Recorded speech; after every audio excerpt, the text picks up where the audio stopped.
Coming up on this episode of the Hitstreak. You just got to understand, like I said before, what is it that you need? Mm-hmm. And then go in the bank and what is it that they can provide?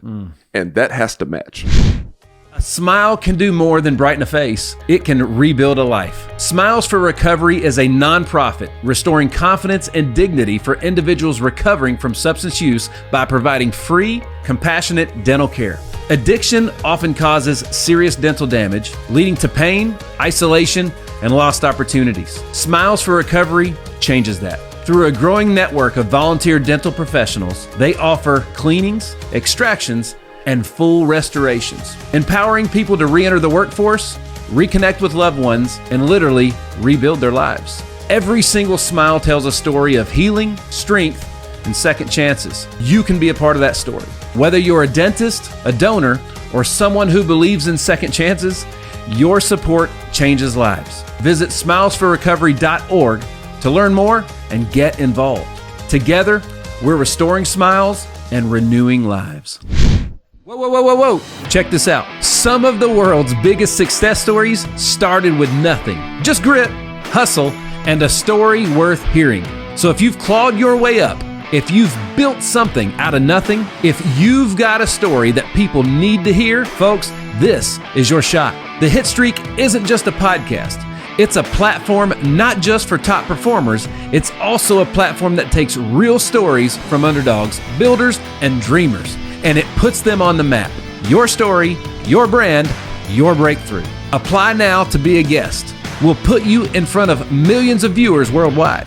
You'll get pro-level content, high-level exposure, and a seat at the table with people who've been there and made it out. I'm not only looking for polished top performers. I'm looking for real stories from real people. If you've been through the fire and came out stronger, you belong on this show. Apply now. This is your moment. Email management@nickhyder.com or comment or DM the word Hitstreak to apply. The Hitstreak is where rags to riches stories have been told, and the next one could be yours. Blessings, folks. Welcome back to another episode of the Hitstreak. I'm your man, Nick Hyder. And folks, I got an extra special treat joining me in the Hit Lab today. And you know what? We're going to get right into it right now, folks. Check it out. This cat is the Chief Operating and Credit Officer at Citizens Bank and Trust. And he is the founder of the Hammons Group. Folks, give it up for my man, Corey Hammonds. See him? How we doing, baby? Man, I'm doing good. Thank you for having me. I like your space. It's a lot smaller than what I would imagine, but it's a great setup. I love it. Let's get ready. Let's go. It's go time, baby, right? Yes, sir. So check it out, folks. The great DY, Derek Young, connected us, and he did not know that we went to the same high school. We went to the same high school. We did. That's right. Borough Pride. Borough Pride, baby. Right there in Green Hills. That's exactly right. So it's we actually were in school together. You're just what year did you graduate? I graduated in 97. 97. I was 99. So we were there together. We know some of the same dudes. Absolutely. You played sports there? I did. I was a basketball player. My man, Let's go. And but because I was sitting there, I was talking to him on the Zoom call for the very first time, and like 10 minutes, I'm just staring at this guy. He's probably thinking like, why is he looking at me like that? I was thinking that. And I was like, man, he looks so familiar. Right. And so finally I asked him, and I was like, dude, I knew it. I knew you. Like, I remember seeing you. And I remember, like I said, see him, because true or false, is that one of the nicknames in high school? That's one of the nicknames I had coming up in high school was see him. Some of my close friends, that's what they called me. I remembered that. Yeah. I remembered that, dude. It's funny. And we texted Nathan Brown today, who we both remembered. I ain't talked to him in forever. Yeah, that's crazy. All right. Well, Corey, you've been busy man. Since 1997 in high school. I really have. Yeah, I really have. And it's amazing what you've done in the banking and real estate world. So do me a favor. Mm-hmm. Let's talk about what are you doing these days? Let's just get right into it. Man, right now it feels like I have about 10 jobs, but basically what I do, I stay in my lanes, what I like to say. So I'm in real estate, I'm in finance. So the founder of the Hammons Group, I call it a all-encompassing real estate solutions company. We do have a brokerage, commercial and residential side. We do appraisals, commercial and residential side, do some residential development, and we also do some consulting. And so that's my entrepreneurial hat. I started off in finance, though, at banking at Citizens Bank, and came back as a consultant in 2017. And somehow consulting turned into a job. The job turned into the chief credit officer. The chief credit officer turned into the chief operating officer. And now I'm on the hit streak with you. That just means you're good at what you do. I guess so.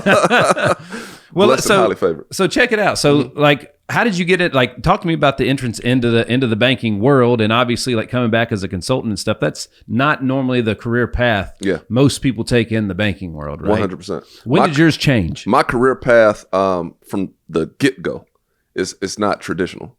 And so I say that to say it was advertised in the Business Journal, but my first job at the bank, you're not going to believe this when I tell you, but my first job was the mail clerk.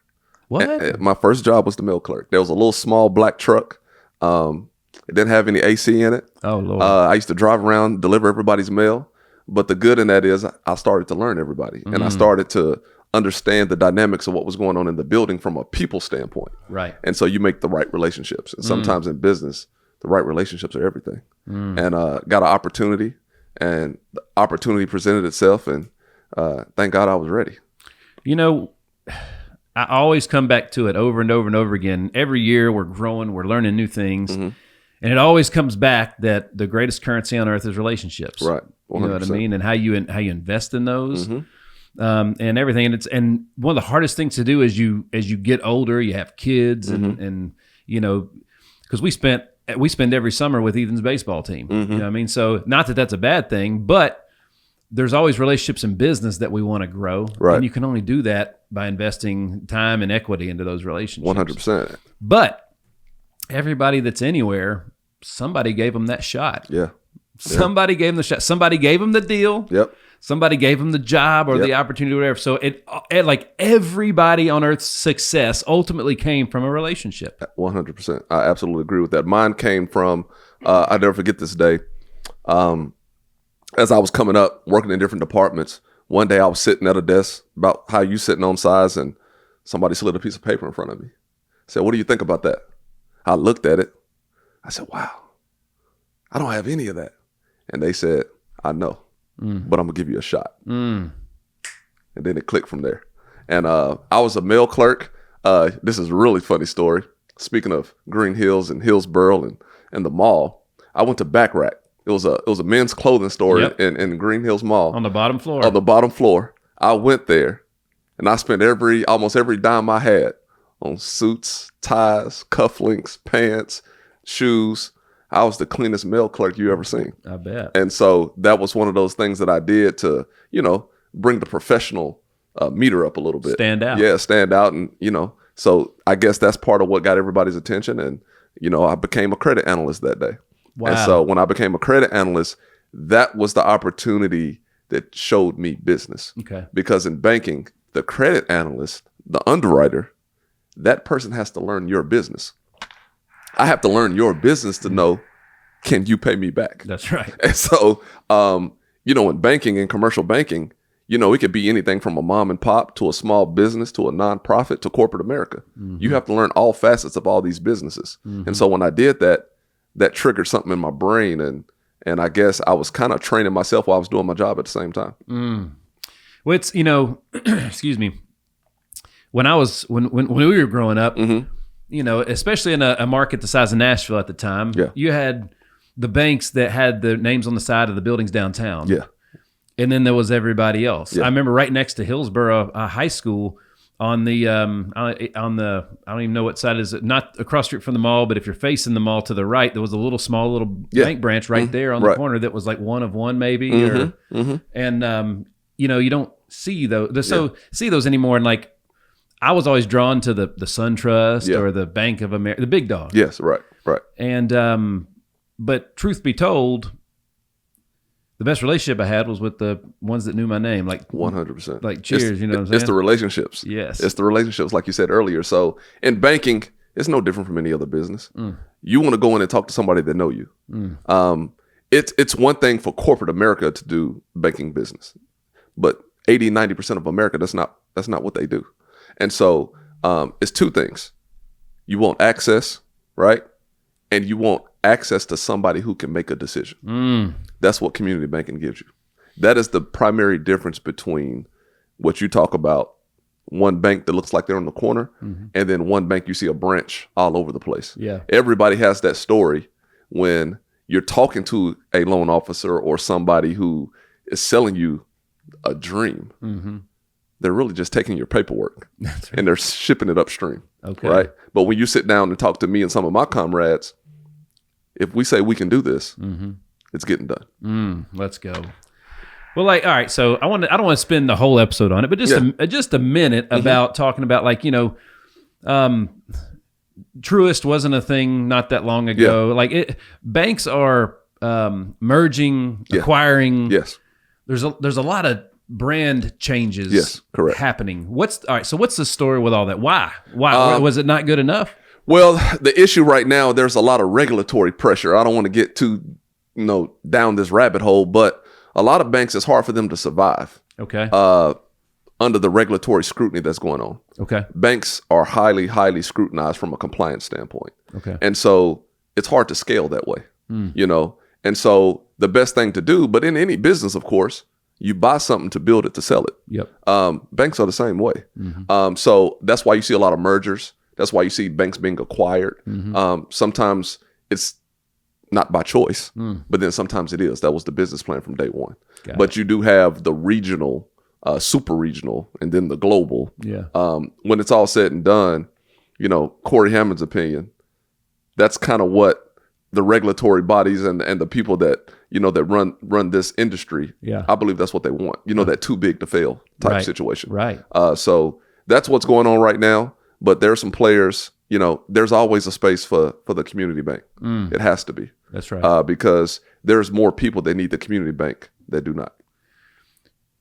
So in the old days, the bank was a partner in your personal life, your professional life, your business life. You used to. I can remember when I was younger, my grandparents or parents would go in and they would talk to their banker about options they had to grow. It was basically like, the banker covered the gaps in financial literacy to the average person. 100%.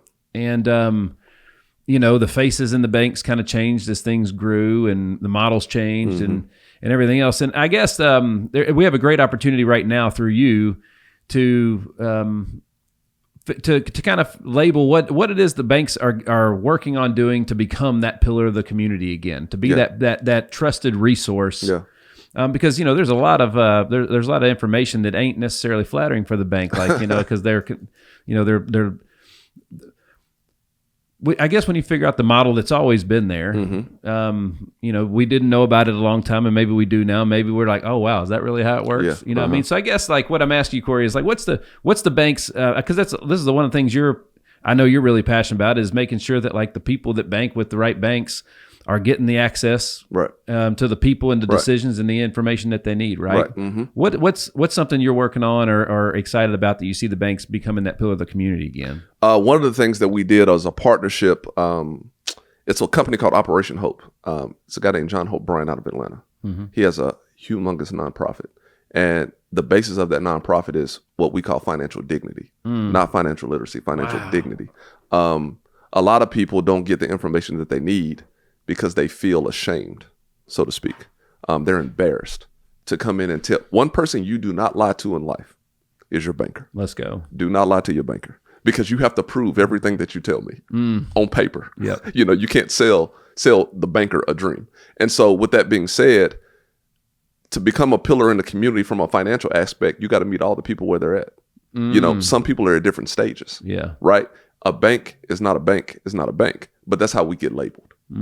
What a community bank does, as compared to what, the bank on the West Coast that closed, those are two different banks. Okay. Right? Two different business models. But, if you cut on your TV and you watch CNN or you watch Fox, or if you watch whatever your pleasure is, they make it seem that all banks are the same and that they all do business the exact same way. Why is that? Because a lot of people don't understand the business model of banking. Even though a bank is a bank, when it comes to the basics, checking and savings and CDs and loans, yes, that is the same. But what you really got to understand is some banks thrive in different areas, right? And so what you got to understand is you support, right, where you put your money. That's what people do not understand. You support where you put your money.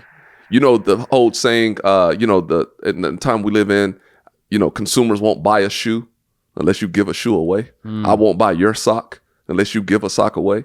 Well, that's kind of what we do as citizens. 80% of every dollar that comes into the bank, we leverage it into the community. Yep. Why would you not support that? Right? And this is not charity, right? If you think that the bank is not doing what the bank is not supposed to be doing, well, you can always take your money out. That's right. Right? This is not a charitable contribution. Yeah. So to me, it's like a win-win, right?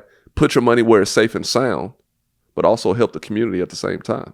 We've been around 120 years. We're not going anywhere. Yeah. So that's a unique story. The bank itself, little fine kept secret that most of Nashville don't know, it's the oldest African-American owned bank in the country.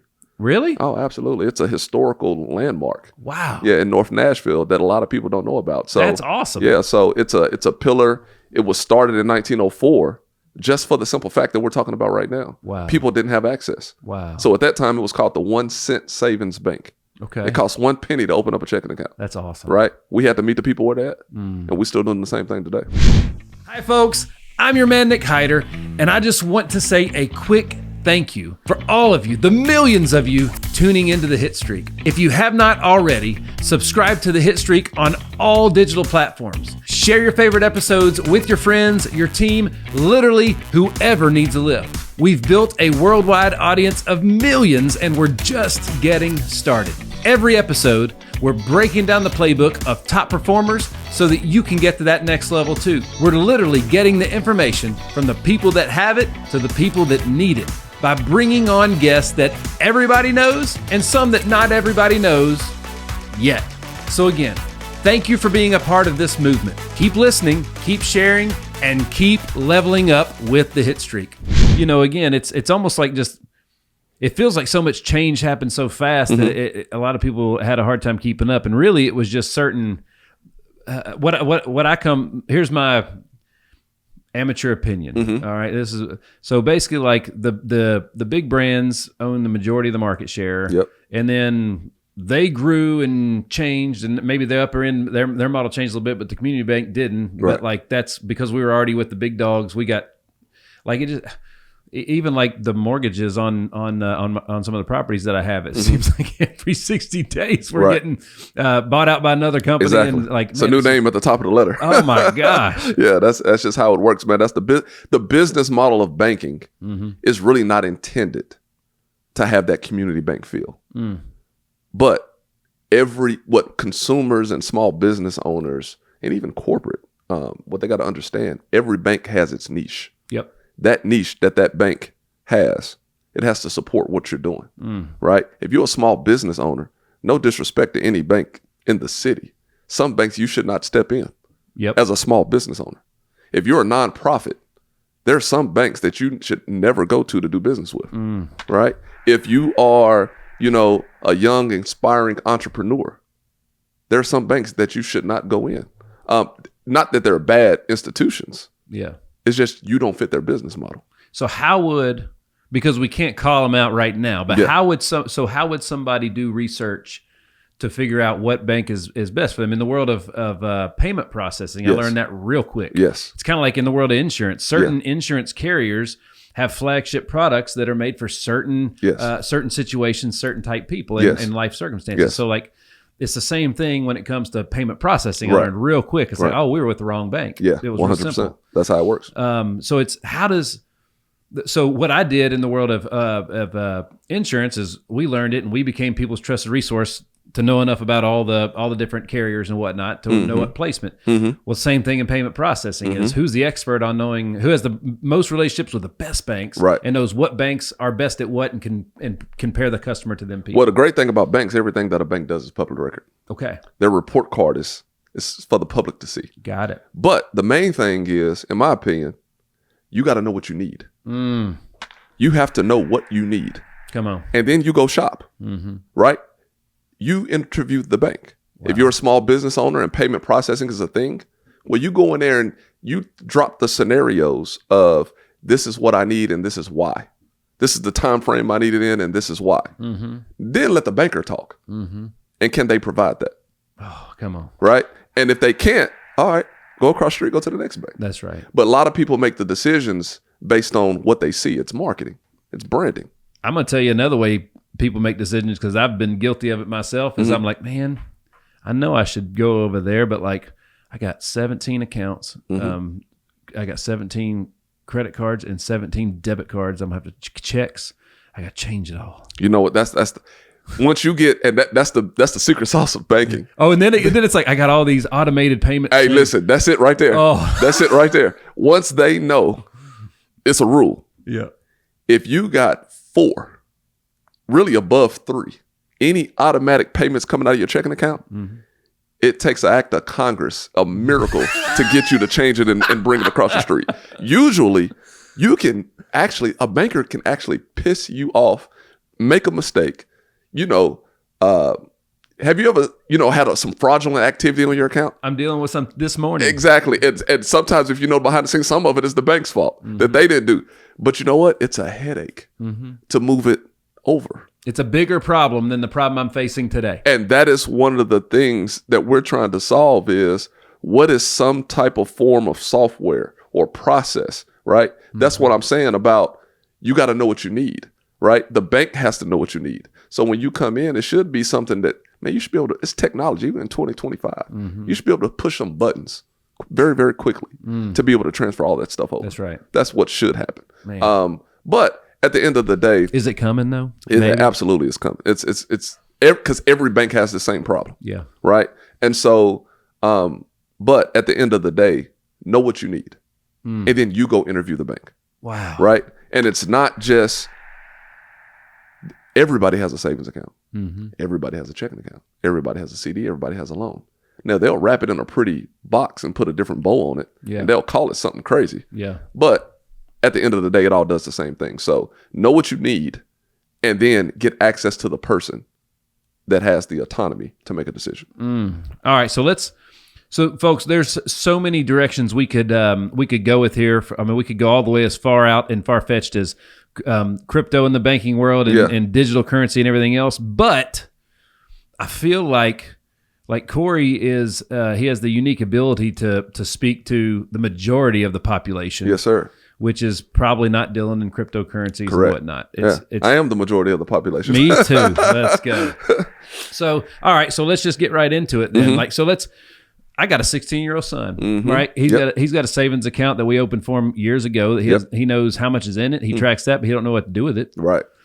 He sees the pennies that he makes on it a year in interest, which everything's different. When I was a kid, you opened a savings account. That was what you did. Right. It was a big deal, and it was going to draw some interest for you, more than like dollars of interest. Now it's pennies, and you got to say, is the devaluation of the dollar versus the interest we're getting, does it even match? And most people are like, I don't even know how to do that math in my head. Correct. All right. So 16-year-old Ethan Hyder. Yeah. What does he need to know? What does his parents need to know about getting started with putting his money to work, starting to diversify his small portfolio? So I would teach a 16-year-old the same thing I teach my 6-year-old. First, one, what's the 3 things you do with money? Most kids, especially our kids, because our generation is trying to make it better for the ones coming up behind us. We're giving them stuff, but we're not really teaching them. So the lesson starts with what's the basic 3 things you do with money? Come on. Right? Save. You got to save some money. You spend money. And if you're a good person, you should also share some money. Right? Wow, I love that. Those are the 3 things. I ask my little girl that every single day before I drop off for school. What's the 3 things you do with money? She tells me those 3. Now, as you progress and you're 16, that saving part becomes investing. Right? Okay. But it's the same thing. It's just an elevated, way of doing it. And then you start simple investments. Not crypto, not something that's really, really complicated, but just basic, right? And you might have a savings account with XYZ money in it. You just might buy a couple of shares of a good stock, right? To let it sit there. You might teach them at 16, hey, sooner or later, you're about to get a job. 401k. You might need to do that at the level that it needs to be done. And then once you do that, then you might need to do something outside of that. Maybe like some type of Roth IRA type investment vehicle. Now, once you got all that set in stone, then, okay, let's get into it. Okay. You might become a real estate investor. You might do different types of investments, to earn, a return on your dollar. But at the beginning, as a 16-year-old, I keep it simple. So save, spend, share. So like, check this out. This is something we just did literally this week as I'm interviewing today with my son for the first time, because I was brought up blue collar, Middle Tennessee. I actually grew up 5 minutes from here, dude. I used to ride my bikes right here when this was a trail, believe it or not. Okay. So because I lived in Antioch, I transferred to Hillsboro. Okay. So the old house that I grew up in is right, like literally across the street. Not like you can ride your bicycle there, It's man. funny, man. I grew up in Antioch and I went to Hillsboro. Really? Man, we're like, we're like God, brothers or something. I don't this know. is What's kin spirits or something. This is crazy. So I was brought up. You work for your money. You trade time for money. Yep. So obviously that's you got to learn that. Yep. That's the heartbeat of America at the end of the day. So we taught my son that. How do you earn money? Yeah. And then how do you grow the value of what you earn for the time that you're trading for it? And then as 16, he's gotten good at spending it. Yeah, 100%. He can make it. He always has some. He always has thousands of dollars. So my wife and I were like, hey, let's teach him a lesson. We're going to borrow 75% of everything in his savings account. So he had a little $4,000 in there, give or take, right? Sorry, Ethan, I told everybody how much he had. Now he spends a lot, so he had more than that, but $4,000. So we pulled $3,000 from him. Yep. All right. And I told him, I was like, hey, dude, what is on this $3,000? What's 4%? What's 4%? So I showed him how to do that math. He was like, it's $120. I was like, dude, check this out. How much are you going to make trading time for dollars this month? And let's say the number's like $80. Yeah. All right. Well, I was like, hey, dude, I'm going to pay you this money back in 30 days, Yep. but I'm going to give you 4% interest on it. You could see the math working in his brain. He was like, wait. So when you give me my money back, you're going to give it to me and there's going to be another $120 on top of it? I was like, yes, sir. Yes, sir. I was like, see, now you're working and your money's working. There's Correct. two people working. Yeah. You just became a dual income household. Correct. You know what's funny? The guy I was talking about is not mine, so I'm gonna give him his credit. This is his saying, not mine. He say all the time, you make money while you're awake. You get wealthy while you sleep. Facts. You got to learn to make the money work for you. Yep. At the end of the day, though, that save, spend, share, it basically is teaching you how to budget your money. And then, like you say, once you get to a certain level, then we got to start adding on the layers of how do you make the money work for you. $120, to some folks, I don't know what the time frame was, 30 days or something. I don't know. But guess what? You didn't do anything. That's right. That was what he said. You didn't do anything. Yes. And in business, anybody in business, $1 at 4% is that much money, but kids really don't understand because of social media and Instagram and Facebook and this, that, and the third. They think, man, you hit it out the park every single time. Yeah. No, it's the 4% returns. It's the 5s. It's the 10s. If you make a 20% return on your money, you are killing it. And people don't understand that because the economy's a scale. Yeah. If I make 20% on $100, right?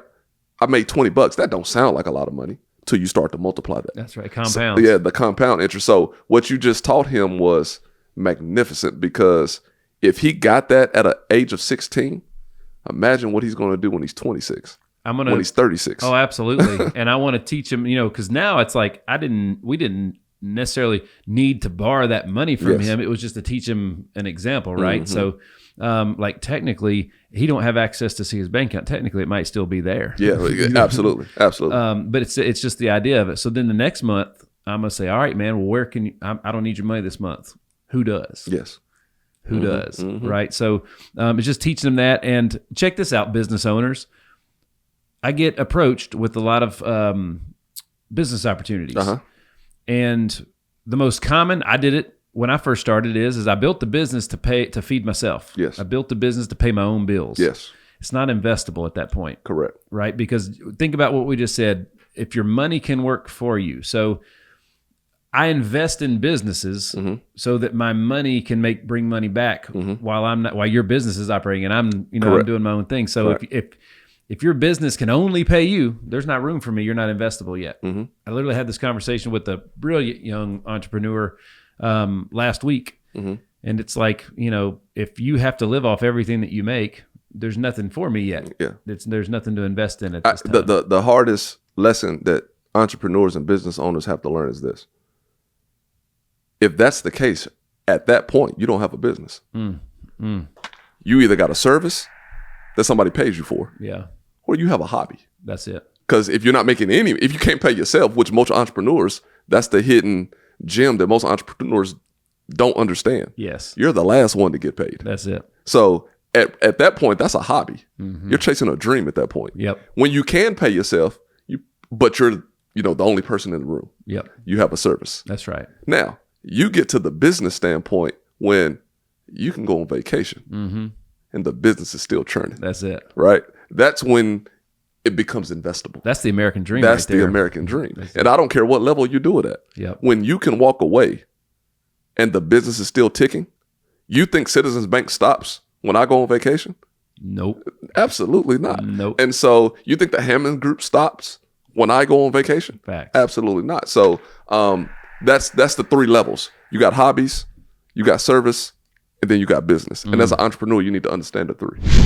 Are you ready to take your brand digital? At HitLab Creative, we don't just make content. We build your digital foundation from the ground up. So whether you're launching a podcast, creating scroll-stopping social media content, or building a website that actually converts, we connect all the dots.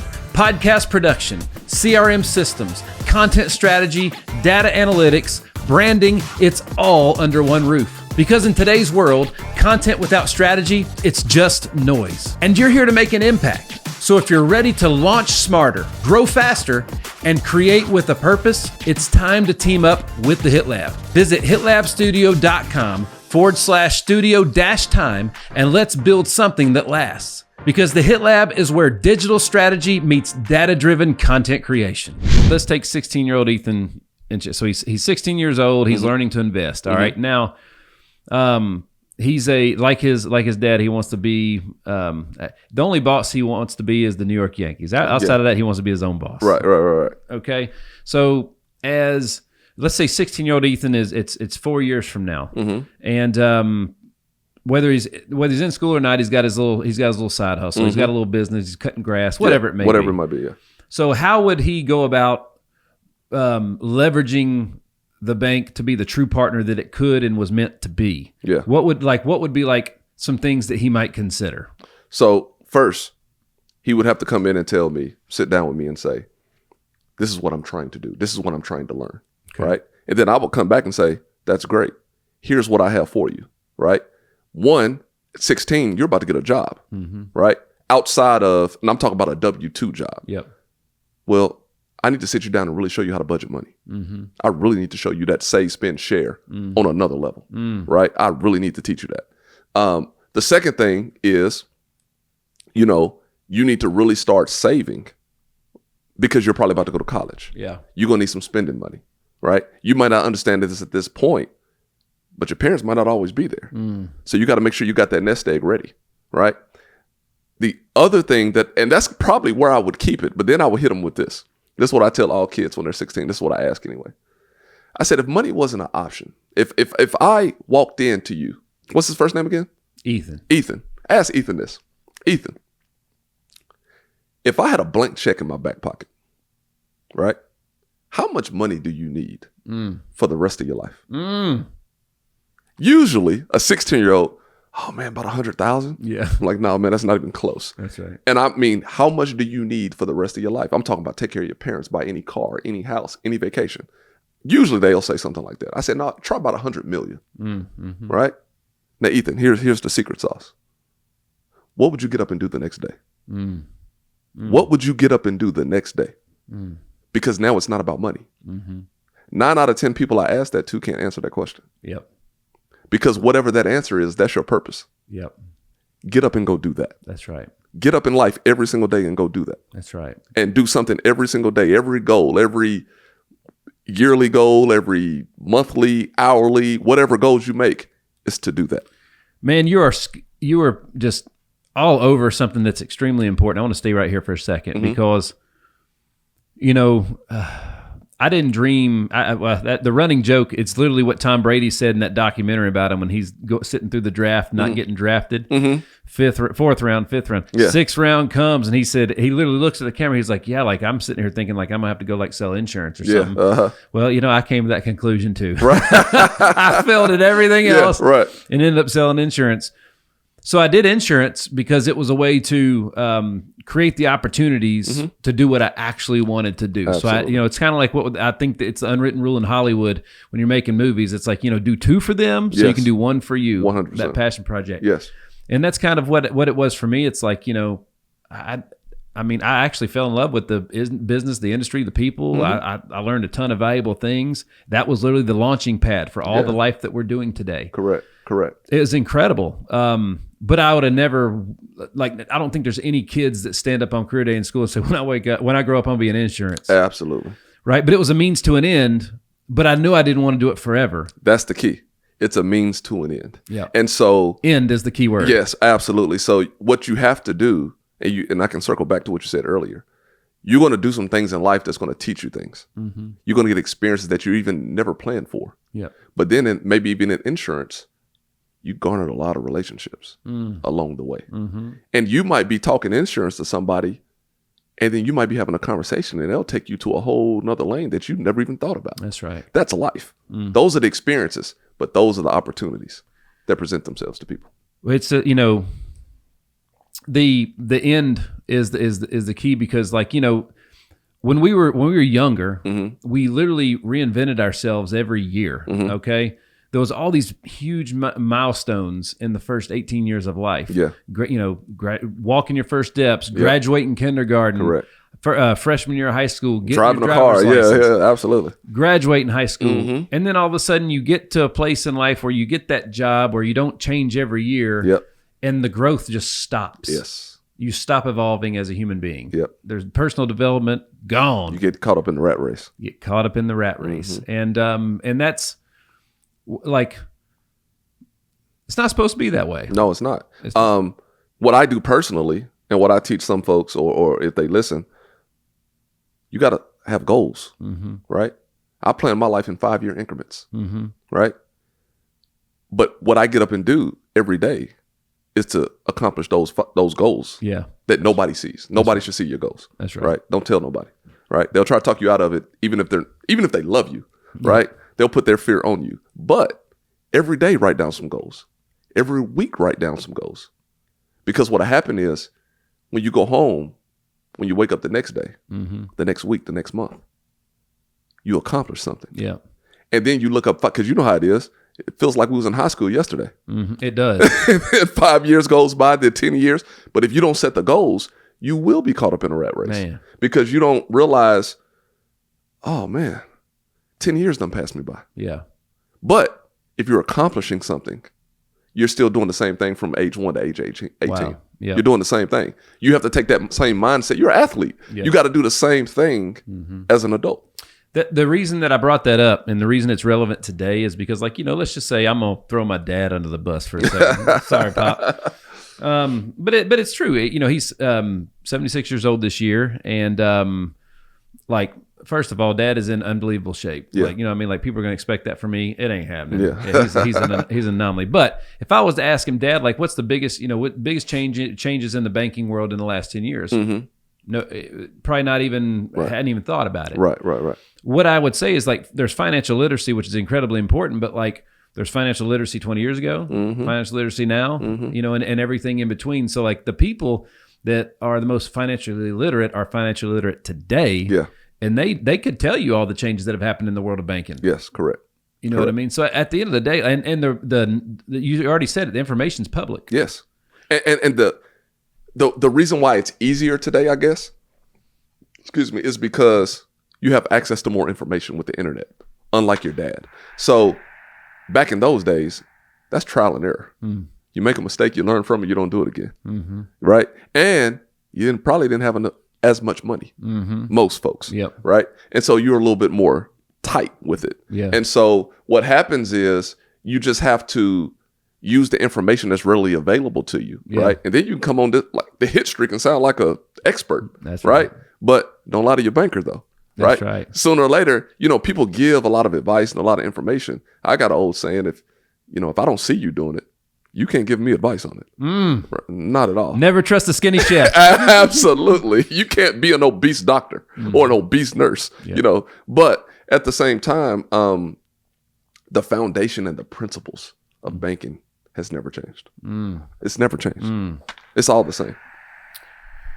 So where are some resources? Because we got to talk real estate. Yep. We got to talk about got to talk about the future and why you are such a important person in this industry, right? So let's what are some resources, like just basic resources that most people they might be tripping over and not even know it every single day, to make sure that they just are looking in the right place when they need information. So one, I would start at the basics. Find some simple budgeting tool. That's one. It's everywhere. You got access to the internet. Just find a budgeting tool. Understand that first. Two, if you're an entrepreneur, there are programs and companies everywhere that will help you for free, right? I'm just going to name a couple, give some shout outs. Corner to Corner is one, right? The Small Business Development Center, the Entrepreneur Center, right? All of these types of organizations are nonprofits. And that's just here in Nashville. This is regional. Yeah. You can go to any city in America and they have these types of organizations and they will walk you through from step A to step Z. The steps and the process and the information is easy. What you got to look in the mirror and do for yourself is to have the discipline to do it. That's the difference to me between what makes an athlete an athlete. Dude, that's the most important thing that what we said all day today was that right there. You got to have the discipline. If you don't have the discipline, you can have all the knowledge and information in the world. Who cares? That's right. Right? If you don't have the discipline to do it and stick to it, you're going to be in the rat race. Man, backtracking just a hair, like what's the most common mistake that Nashville has as a whole that's holding it back financially?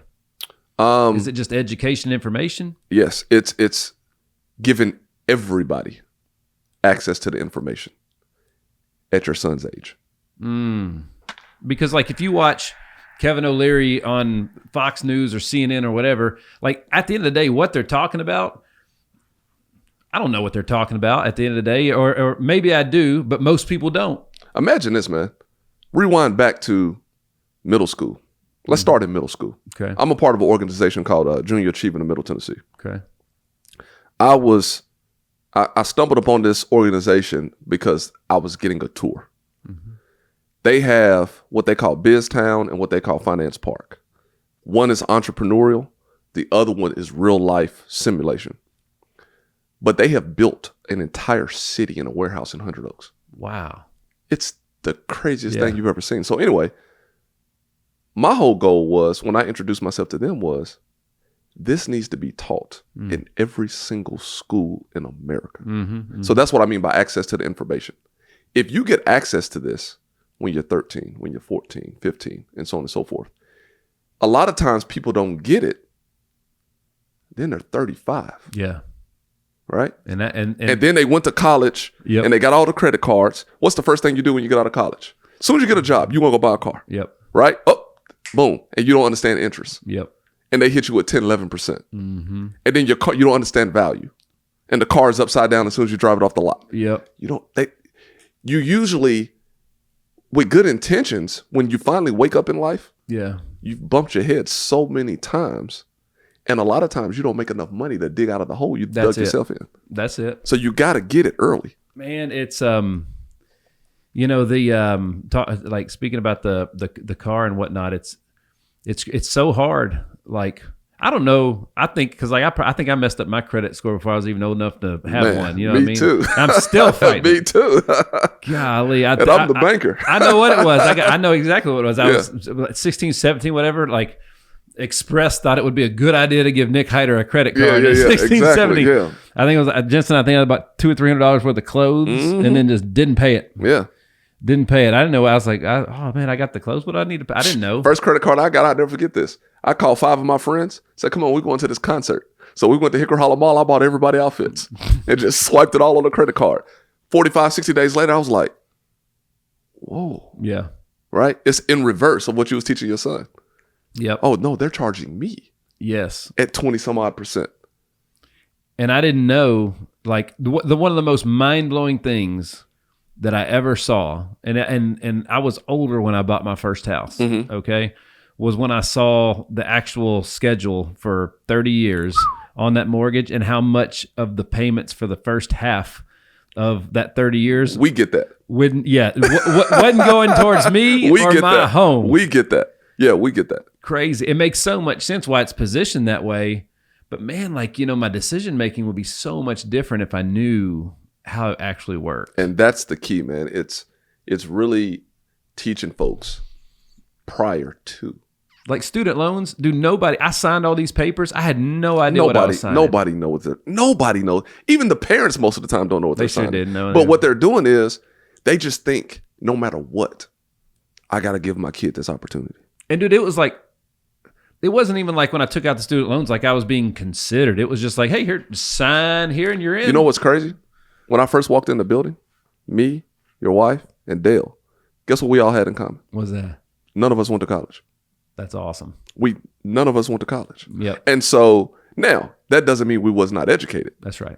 But we never went to formal college straight out of high school. Yep. And so as long as you got access to the information and you become educated. Yep. Now, I do think college is good. If one thing that I think I would have changed in life is I would have went to college because I would have had access to, different people, relationships right. and all that good stuff.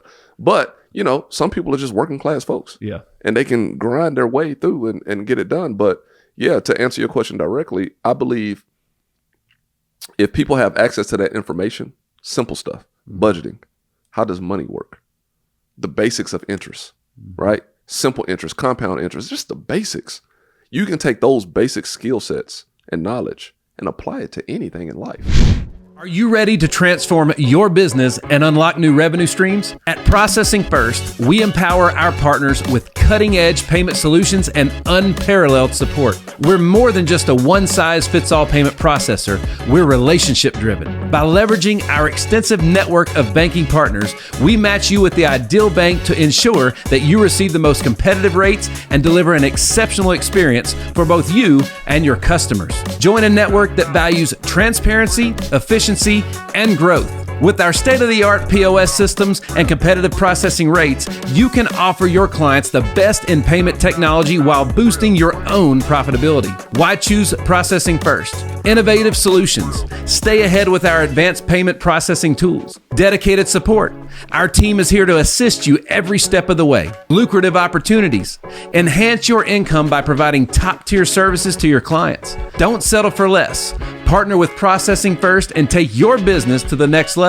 Visit processingfirst.com to learn more and join our growing community of successful partners. Man, it's relationships and proximity are so important, and that's the reason that certain neighborhoods have certain. It feels like they have certain privileges, is because they watched people manage money, and people in lesser part of towns don't get to see that. 100%. They watch people. Get notices on their door for utilities being turned off. Mm-hmm. And in other neighborhoods, they're watching people move money and all that kind of stuff. And you learn just from being in the room when it happens. You know that old saying, you are what you hang around? Yeah. But you also, you become what you see sometimes. That's it. Right? And so that's why it's so important. Somebody got to stop it, right? Mm-hmm. Somebody has to stop it, like what you're doing with your kid. Mm-hmm. Somebody has to have the information and then you got to pass it down. Mm. Right? And that's what's key. I was always told, if you don't know what to invest in dirt and precious metals. 100%. If at all else fails, right? So I know. Let's talk about the dirt part for a minute, right? The real estate. So guys, when you look at people that manage money in the world of banking and everything else, they always mess around in real estate. So think about that for a second. Mm-hmm. Okay, so the people that are in charge of the money. Mm-hmm. See enough value to make real estate dirt a part of their portfolio. Let's 100%. Talk about that. So what was your entry into that industry? How'd you get in? Actually, I used to see my dad when I was young. I didn't have an idea what he was doing, but this is, flipping houses, so to speak. And I used to be in these houses and see people working, and I didn't know what they was doing until I got a little older. And then, they were real estate agents, right? And then they became real estate investors. So I also had some uncles that did the same thing. I'm just doing what I saw. Right. I didn't realize that until I got older. Why did I get into real estate? I was just doing what I saw. So I got my real estate license, right? That's actually how my, ascent in banking was because of real estate. And so, the old saying, they don't make no more dirt. That's right. They don't make any more dirt. So a lot of times it could be luck, but you always buy it. There's people that I know that have bought property in some of the most dilapidated areas of Nashville because that's all that they could afford at the time. But then 10, 15 years later, it turned into Germantown. Yep. It turns into Lenox Village. Yep. And jackpot, right? And so what you got to do is understand the value of money. And so, yes, when you invest in the dirt, in the land, it's scarce. They can't make any more. So it has to increase in value over time. A precious metal, it has to increase in value over time because there's only so much that can be made. That's right. What are they doing now? They making, what are the lab diamonds? Lab diamonds. Yeah, lab diamonds now. You know what I mean? Because there is, you can buy a lab diamond now that's a tenth of what the same size real diamond costs. That's right. And because that's just, it is what it is. So yes, if you got some extra coins sitting around, you invest in dirt. There is not a wealthy person on the face of this earth that does not have a real estate portfolio. That's right. That's right. It does not exist. That's right. So again, the hardest thing is just getting, and anything is just getting started. Like even at 40, I'm 45 this year. The hardest part about working out is getting started. It hurts every time. It hurts. But once I get through it, the one thing is I never regret doing it. Yes. Never regret starting. You know why? Because you see the results. That's right. Once you see the results, that energizes you to keep going back. That's right. And you start to feel good. Right? You do a real estate deal, you make a little money. You're not going to be sad after that. That's right. You're going to want to go do it again. That's right. And so you just keep doing it again. But just make sure, a lot of people are scared of real estate because of the access to it. It takes a lot. Yeah. But as long as you understand the information and you have a banker that's your real partner that can teach you how to not to make a mistake and how to use the OPM, the other people's money and leverage that to go get your first piece of real estate. Now, don't go... this is Nashville now. Don't go crazy. Don't go buying $600,000-$700,000 houses and this your first one. Yeah. But there's still some opportunities where you can buy a rental property. True story. A guy that used to work for me, he was a rapper. And when he got too old rapping, he started throwing parties around Nashville. And so as he got a network that's out of this world. So when he wanted to do real estate, I said, man, this is what we're going to do. I'm just going to teach you how to take all those people and bring them over here to the real estate world. The first deal you should do, though, is your own house. You should be the real estate agent on your own house. He did that. But guess what I told him after that? In 2-3 years, that should become a rental. Go buy another one and do it again and do it again. It's small steps like that. That's why they say home ownership is the key to the American dream if you do it right. Not just one, keep doing it. Right. And so that's the key. It's just understanding what you're getting into, making sure you're not sucking yourself into a bad deal like how, most people did. When was the housing crisis hit? 08. 08.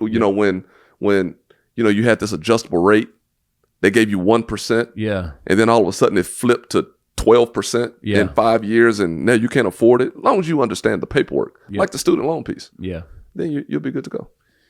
All right. So we've talked about getting into it, entering into all that stuff. So let's take somebody like old Nick over here. Okay. All right. So I've got I've got the house that I live in. We've got other pieces. We've got some commercial. All right. We like the space we're in today. We lease. I wanted to buy it, couldn't buy it, but it made sense. But the ultimate goal is to not lease the place that we operate out of to own it, right? Correct. So that's always the goal, to own it all. But there's good things for both. Like, a lot of times there's good tax programs for not owning a car and leasing a car for the business and whatnot. So where should be like when you're in the position that I'm in, where, let's just say there's a 7-figure portfolio. All right. The only debt is, well, let's call it good debt. Yep. Debt that, aside from the house that I live in, all the other debt cash flows. Okay. What would be the next place that I might want to look? Would it just be wash, rinse, repeat, or is there a bigger play that I might start to look into? You can never have enough. Okay. So you can continue to wash and repeat, or you might want to take a step up. Maybe more expensive properties, and maybe not do it by yourself. Okay. Maybe some type of syndication. Is there a resource for when you want to find like-minded people like that to go in on stuff like that? Is there hubs anywhere? Yeah, you call Corey Hammonds. Let's go, baby. Just a little plug for myself, but no, you get with like-minded people that do these things, right?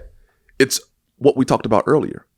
It's other people's money as well. You might be the person that you might want to get into hotel development. I'm just throwing something out there. Apartments, right? As you do the single families and you do some commercials, the next progression is multi-units. Wow. Right? Yeah. So, but guess what? You need to find somebody that's doing that.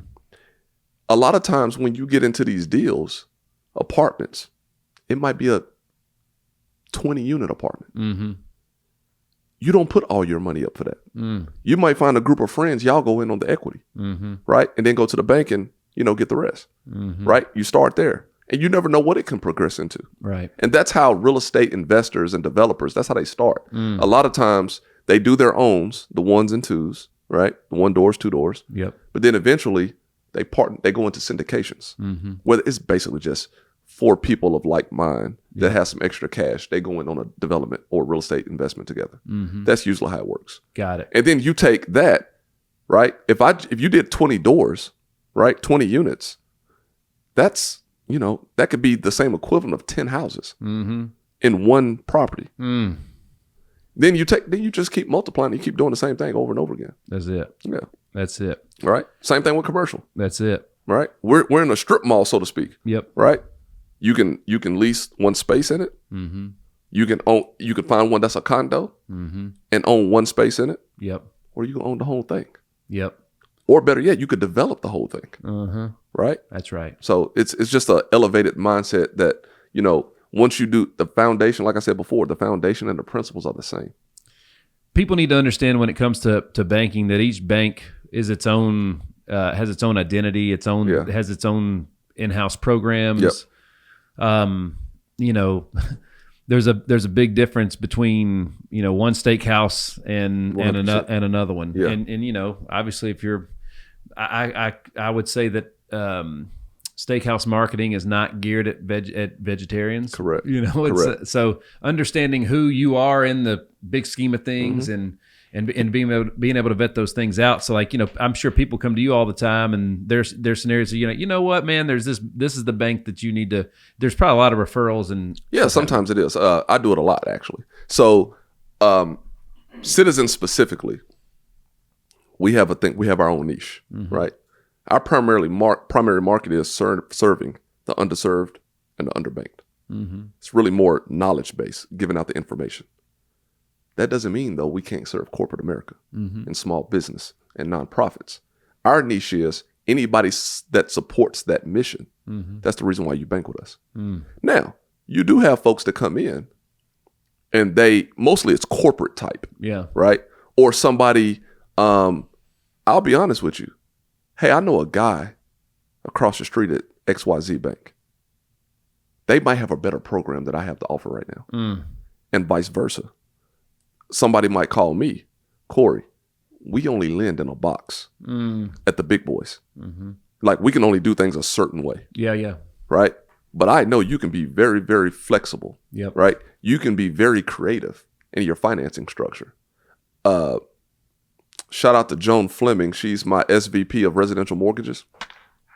True story. We was at happy hour at J. Alexander. We wrote out. She was telling me about some issues that she was having with people qualifying for mortgages. Okay.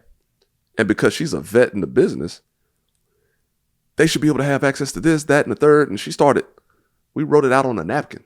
On a napkin at the bar on West End. And created our own down payment assistance program. Wow. From the notes that we wrote on the napkin. Yeah. We've I think right now we're at 1.1 million that we have funded ourselves. and down payment assistance for folks. Let's go. Yeah, I'm bro. not speaking on somebody gave through some foundation or through some charity, and then I'm talking about we went in our back pocket and put our money where our mouth is. Incredible. That's the difference between citizens and most banks. Gotcha. We're never going to be the biggest bank. I'm not going to lie to nobody about that. We're never going to be the biggest bank. That's a good thing in my opinion. It's not, but we are going to be the most impactful. I can guarantee you that before it's all said and done. You know, you, as you're talking, all these light bulbs are going off, you know, Mm-hmm. and again, when you're young, that's when you should take the most risks, you know, because you have time to recover. Mm-hmm. Versus when you're older, you kind of gotta be a little smarter and learn to protect too. Right. Well, think about that. How long's the bank been around? How much risk have they taken, and how much risk? How are they in? How much of their portfolio is in protect mode versus growth mode? And that's the good thing. Banking in general is conservative. In general, banks don't grow real fast, and you know that's what people got to understand. And that's why when we talked about earlier, meet people where they're at. Sometimes I got to be honest with folks. Yeah, you're not ready to take this money because here's the consequences that come with it. Yeah. If I give you this money and your business idea is not up to par yet, you know, you're putting 10, 15 years of your financial life in jeopardy. Ooh. You don't want to do that. No, that's a long time. So sometimes, you know, people might not like what the banker says, but in the long run, it's like your parents. In the long run, you be like, oh man, I get it now. Yeah. Right. I'm glad he didn't allow me to make that mistake. That's a great point, man. So that's a great point. I just think, man, at the end of the day, don't lie to your banker, right? Get you some budgeting, understand how money works, right? And know who you are, know where you're at, man, in business and in life, and just, you know, keep trucking. Hey, pardon this quick interruption, but it's a good one. You're listening to this ad right now, which means someone else could be listening to your ad in this exact spot. That's right. If you've got a business, a brand, a product, a podcast, or even just a message you want people to hear, you should be advertising right here on the Hitstreak. This is the moment, the placement, the audience, and you're already hearing how powerful it is. So don't just listen to ads, run one. Go to nickhyder.com/contact-me or click the link in the show notes to get started. Let's put your brand in the spotlight right where it belongs. One of the things as this show grows, as we're about to launch some new segments and stuff like that, there wasn't enough talk about money in my house growing up. Or maybe we talked about it enough, but we didn't talk about the right things about it. Right. We didn't talk about how to grow. We talked about how much things cost. That is.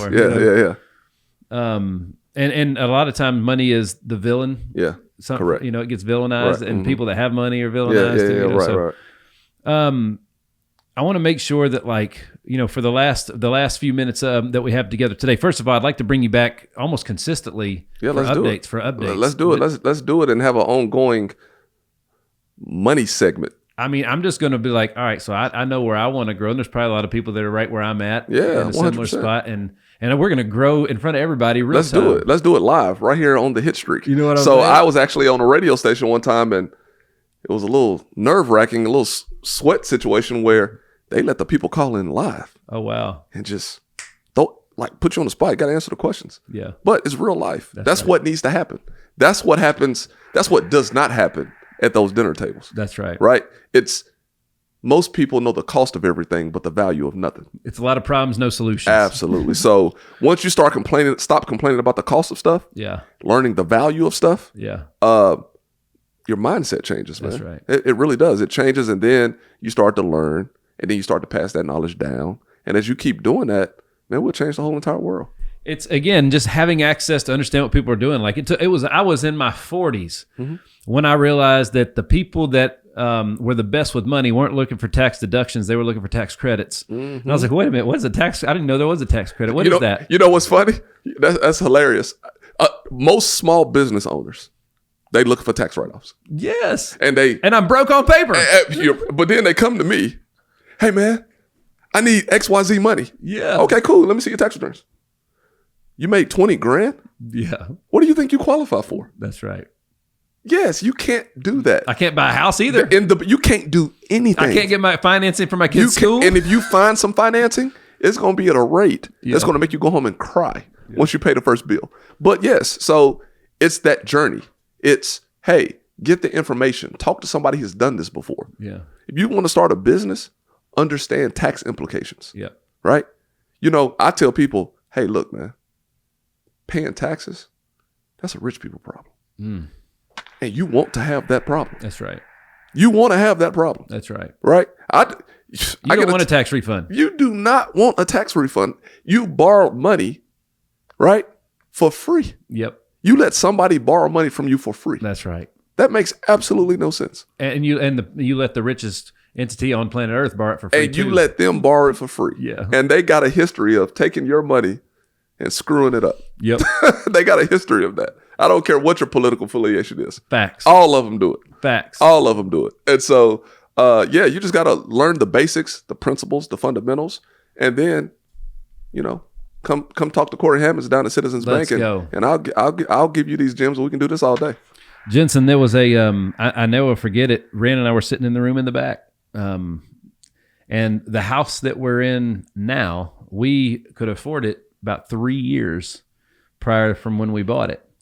The reason is because I was like, hey, I went to my accountant, and our accountant's like, well, you're going to need to pay taxes for a couple of years to be able to buy that house. Mm-hmm. Wait, whoa. What? What do you mean? Because you're deducting everything, so you don't make any money. You don't make any money. Can't buy a 7-figure home with a less than 6-figure income. Yes. Yep. Right. So it was like, all right, well, I guess we should pay some taxes for a couple of years while we figure it out. Yeah. And then all of a sudden it's like, all right, so now that we've paid some taxes, now we need to start looking at where we can get tax credits. Mm-hmm. Yes, correct. And so you got to understand, you know how it is. Cash is king. Mm-hmm. Cash flow is king. Mm-hmm. And so at the end of the day, money's made to move. If you're one of those individuals that are blessed to not have to walk in banks and borrow money, now that's a different conversation. That's right. But 99% of America is not that. That's right. And so, yes, you got to pay your fair share. Mm-hmm. And you got to pay your fair share because you got to show a certain level of income to do anything. To prove credible. To do anything. Yep. Right? You can't come in and borrow money based on a good story or what you're telling me. Mm-hmm. Right? You can't sell me. Your paperwork has to prove it. You can't, they don't grant, like even when you go to prison, that you don't get access to parole until you've had a certain amount of track record. Yes, 100%. Of good history. What's that? It goes both ways. That's right. It goes both ways. That's somehow, right. some way in life, you got to prove it. And I was in money jail for a long time. We all were, man. Mm-hmm. We all were, because even though I saw, right, a house being flipped, nobody set me down and taught me that, though. So let me tell you, the first deal I did, somebody came to me. My next door neighbor, I think their house is in bad shape. You might want to go talk to him. I did. I went to a guy that was supposed to be my broker, right? A few weeks later, congratulations. I said, what do you mean, congratulations? I saw your company sign. You bought the house. I said, I ain't buy anything. Oh, I got sent the information to the broker. The broker went behind my back and bought the house and flipped it. Jeez. That was one of the best things that ever happened to me. Right. Because it taught me a lesson. You know what I mean? It's kind of like those dreams and goals that we was talking about. Don't tell people. That's right. Right? Especially people that are not like-minded. That's right. You know what I mean? And so I just think you surround yourself with the right folks, with the right information that you need. If you do that alone, you're winning. You're winning. Corey, I got one more angle here. And then if there's anything else when we come to a wrap, I'm going to make sure that, because again, I brought you here. I'm like, man, selfishly, I had a lot that I wanted to get out today. All right. So if there's anything else that we want to get, we're going to touch on that. Okay. However, there's a lot of there's a lot of unnecessary fear in the world today. Yes. Everybody's scared of everything. They're scared of air at this point. Yes. We're scared of the sun. We're scared of everything. Water. I mean, you name it. And so I think what you focus on grows. I think anything that you consistently do over and over again compounds, including good, happy thoughts. Right. So let's be real with everybody. We are the United States of America. We're gonna be all right, I think. Yep. You know what I mean. So what's got you excited about the economy, about money, about the world of banking, that because again, it's a lot of fear mongering out there. What's good? Let's give them some good news today. Good news is, that's a really good question. The good news and what I'm excited about right now, especially as it pertains to Citizens, it's what we're about to do, right? We're about to take this hidden gem that's in Nashville, right? That has a national presence. We're in the museum in Washington, D.C., right? But we're about to take that and tell that story to the masses, right? And what's good about banking is almost what we've been talking about. The fundamentals of what most people need to know. At least Citizens going to play its part. We're going to get that word out, right? Thank you. And we're going to, tell people, sometimes you got to cut the TV off. I don't look at the news. Thank God. I don't, for what? Right? I'm going to tell you, I get it. It's the platforms these days. Sometimes you can't get your information from social media. That's Not right. all of it. That's right. Not all of it, because a lot of it is fabricated. And so I think I'm just excited about what's to come. The programs that Citizens is about to do. We have to come back because there are some big announcements that I need to make people aware of, next 12 months, 24 months, 36 months. And so it's just, the platform that Citizens Bank is and the message that we're about to disseminate to the community for the people that need to hear it. That's what got me most excited. Well, I agree with everything you said. Trust is earned, and we're giving it away for free in droves. Trust in my son. My son is a big baseball fan, so there's an Instagram handle MLB on Facts, not Fox, on Facts. Yes. So it's like the Onion. It's funny stuff that looks good. Gets him every time. He'll send it to me, and I'm like, bro, read it again. Now, read it again. Yeah, it's not real. And it looks so real. Yeah, man. You gotta really I tell everybody like this. Sometimes you gotta keep your head down, right? And stay in your lane. Because if you keep your head down and stay in your lane, you won't notice that stuff. That's right. You won't notice it. You won't see the squirrels. It. A lot of times somebody asks me something, I'll be like, oh, I didn't know anything about that. I'm like, hey, I'm in a cave, I guess. I didn't see that. I didn't hear that. Yeah. And that's because I intentionally keep those people and those things out of my circle. I call it staying sucker free. Well, this is, when DY connected us, it's because he knows a lot about what you guys are doing, and obviously connecting to the people. That's kind of my thing. He said in the subject line, great people meet great people, or something like that. Yep. I was like, what is this? Yep. And then he, he further said, hey, this is a guy you need to meet. Yep. Well, dude, there is... Shout out to DY, by the way. Absolutely. One of the greatest people on earth. Man, this dude is amazing. Golly. No, he's amazing. That dude, I kiss the ground he walks on around here. Probably one of the nicest people I ever met. Absolutely. Yeah. And got gems for days. And can story tell. Oh, man, you can give him any kind of scenario. He'll tell you a story about it. And he's funnier than hell. And he's an ex-comedian. Yes. Well, so who's better to talk to than somebody that can give you really, really good advice and crack a joke at the same time? That's right. Yeah, it's perfect. He's he educates and entertains at the same time. It's wonderful. Well, that he obviously sees that there's in Citizen Bank's future, you guys have the messaging, and it's just about connecting you to the people. Yeah. And I'm really excited to possibly get to help you guys with that. Oh, you're gonna be a part of this journey, most definitely. But in the meantime, I meant it when I said it. You have an open invitation, man. So whenever you got something that the people need to know, about a month before they need to know it, you need to be here. Man, I really, really appreciate that, and I'm gonna hold you to that. I got a witness in the room. You do, and we are 7-figure witnesses. Yeah, absolutely, absolutely. So we are going to get that done because, like I said, it's a message and it's information that everybody needs to hear. And I just want to say thank you for it takes courage to be in the industry that's regulated out the yin yang. Yeah, it's you got to be very good at what you do to be able to speak and not put all of your partners and customers in legal implications where they're at risk. 100%, man. It's not as bad as people. It's not as bad as they make it out to be. It's really not. You just got to understand, like I said before, what is it that you need, and then go in the bank, and what is it that they can provide, and that has to match. If that doesn't match, you're banking at the wrong place. Your bank is your partner, man. Yeah, your bank is your partner, right? The bank is your partner. Unbelievable. And if you don't see it that way, come to Citizens.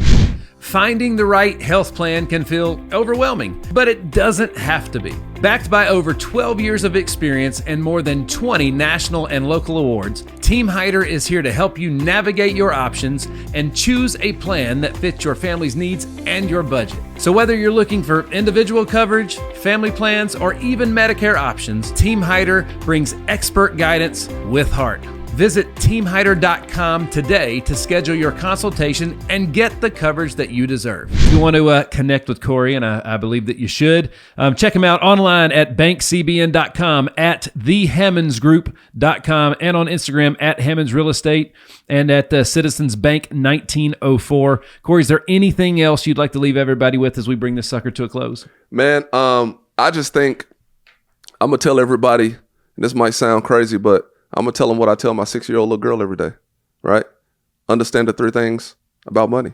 You save some, you spend some, but don't forget to share some as well, right? And my son asked, well, who do I share it with? I'm like, start with church, man. Start with church. You can't receive, right? If you're, that's it. If your hands is always balled up. That's it. Yeah, you gotta, I tell people, man, I got the best karma in the world, right?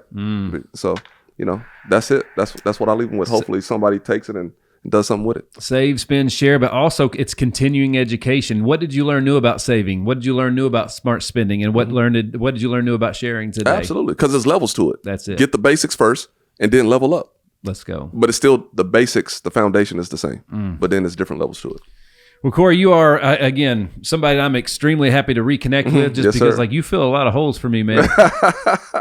That's good. That's good. You don't know it, but you're about to fill a lot of holes for me as well. Let's go. Well, and like I was telling you off camera before, the bank that we've been with forever, it's not the bank we started with, and it's a problem. Yeah. And I'm not happy. Yeah. And they can't make me happy. They're not built to make me happy anymore. Unfortunately, their model changed. Yeah. So, and now it's like, all right, well, what's the best time of year to make all these changes that we got to make to move where we need to go? And at some point in time, it's